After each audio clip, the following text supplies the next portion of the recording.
Жолдор бул шаардын жүзү гана эмес, эң негизгиси анда жашаган калктын жашоосу үчүн ыңгайлуу шартты тартуулайт.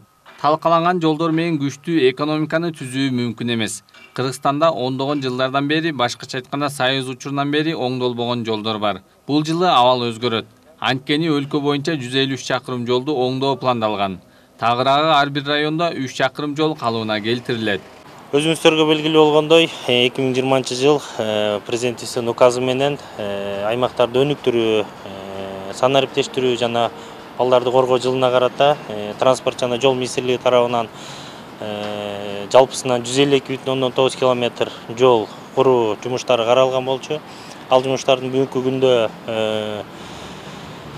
77 километри, тагыраак айтканда 50%-тан жогору жумуштар аткарылып бүттү.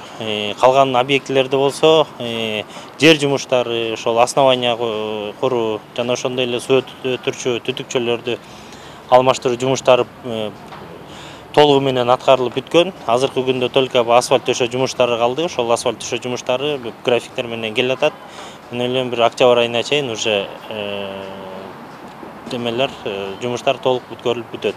Чүй, Москва, Жайыл, Алай, Ноокат, Базар Коргон, Жети Өгүз, Ак Суу, Лейлек жана Кадамжай райондорунда жол салуу иштери аяктады.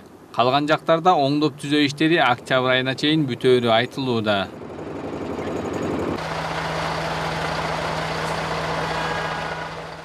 Белгилей кетчү нерсе, региондордогу жолдор баштан жасалып жатат. Башкача айтканда жолду сыйрып, андан кийин 15-20 см жолдун негизи төшөлүп, андан кийин гана асфальт салынууда. Сапат ошо жерлеринде атайын независимый технадзорлорду биз алганбыз. Ошолор жумуш башталгандан баштап бүткөнгө чейин ошолор контролдоп эме кылышат. Андан сырткары ошол строительные нормы и правила деп коет. Ошого карата биз бүт бардык жумуштарды ошолдун чегинде алып баруудабыз. Республикадагы жолдорду оңдоп түзөө иштери региондорду өнүктүрүү долбоорунун алкагында башталган. Натыйжада быйыл 23 шаар жана 40 райондун жолдору оңдолмой болду.